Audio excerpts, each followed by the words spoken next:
lunch, full of food, full of chocolate. And we finished off on talking about your favourite fan story. Yes. Okay. Have you had a think? I have, and I have a really cute one.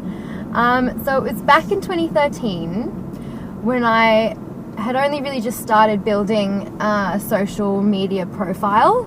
Yep. And I had a few thousand followers on Instagram, and one of them was a mum whose daughter had alopecia. Okay. And I had a shaved head at the time. Alopecia is where you lose hair, is that correct? Yes. Okay, So it's an autoimmune disease. I don't know if I really like the word disease because it doesn't really affect anything else other than hair loss. Okay. So a mum reached out to me and told me that she had a 3-year-old daughter with alopecia who was totally bald. And I had a shaved head at the time. So I had a shaved head for quite a long time throughout my modelling career, especially early on. And she said, I think it would mean the world to me while you're in America if you could come and visit my daughter. I think she would really appreciate seeing beauty in someone else that doesn't have hair as well. Oh, that is so beautiful. It's so cute. So they lived in Las Vegas in the suburbs, and I said that I would book a ticket to stop over in Las Vegas on my way to LA, flying out back to Australia. Yep. So I stopped in Las Vegas on the way back home, and it's so funny because most people when they go to Las Vegas they stay in like casinos or they go gambling and they drink lots, and you know that's the sort of idea of Las Vegas, but mine was totally different. So when I arrived and the plane landed, I got off the plane, I was collecting my baggage, I saw this little thing running towards me, and she was so tiny and she had a little shiny bald head, and she was so excited, and she was running up to me so excited. So she knew of you even before you had arrived? Okay. Her mum had told her that I was coming to stay. And so they were at the airport waiting for me, and I just have this memory of her just running towards me with her arms out, and she was so excited and so happy. Oh my. And she was just the cutest thing. And I picked her up and gave her a big cuddle. And did you stay with them for a while? Yeah, I stayed with them for a few nights. So it was just more to meet her and spend time with her, and for her to see another woman that, you know, didn't have hair, and the fact I was a model and doing modelling as well. So we've spoken about your favourite fan story. What has been your favourite job to date? Is there one that kind of stands out from the rest? I suppose the one that comes to mind automatically is the first time I did a photo shoot with Dita Von Teese. No brainer. Yeah.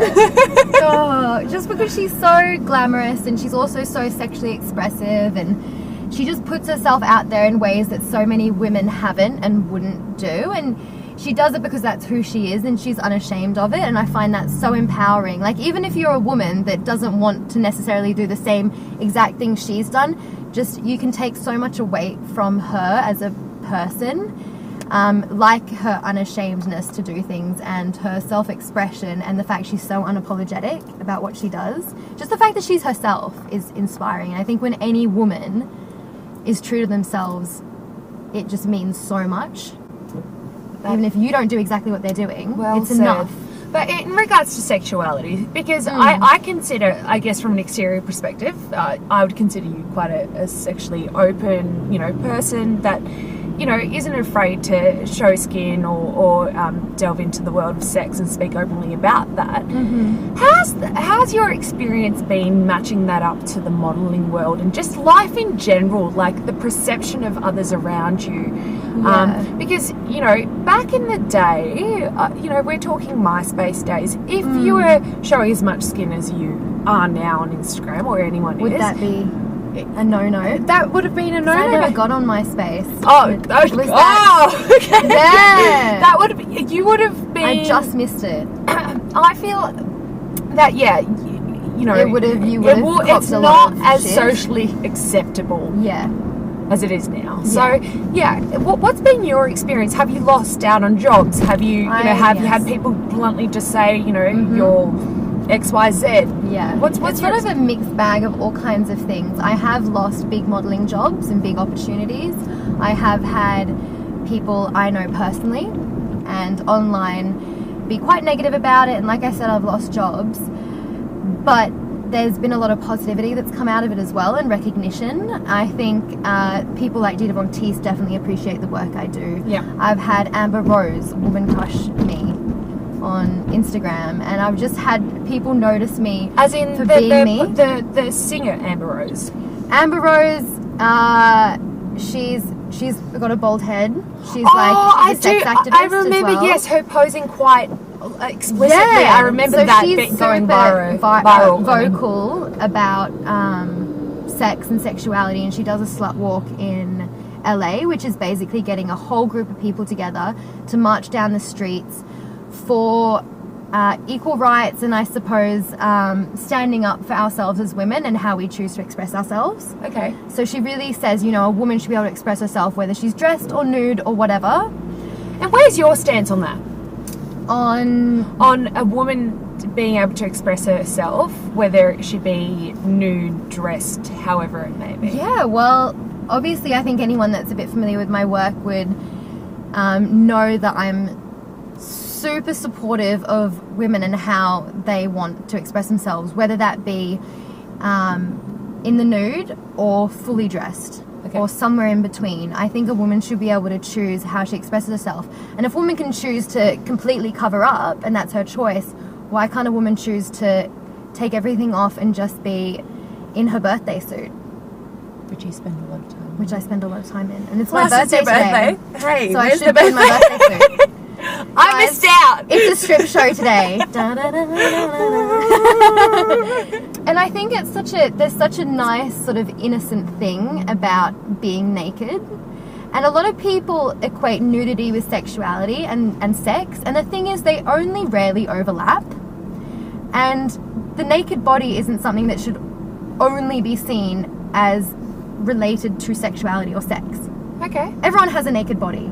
And people get changed, people get in the shower, people walk around naked. They're not having sex the whole time or touching themselves. Like, I've never looked at it needs from that to be perspective. disassociated, because otherwise, yeah, we only relate our naked body in our totally natural form to something that is quite a private, taboo sort of thing. Yeah. And then we associate our body with something to be ashamed of often, because there's a lot of shame around sex as well.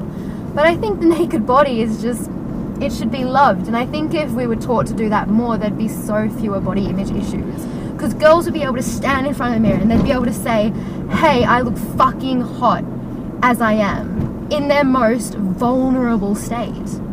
But we can't. If that taboo was taken away, you feel if it wasn't so terrible to be naked or to love your naked body. And the thing is, I hate having to always put naked in front of it, because it's your body.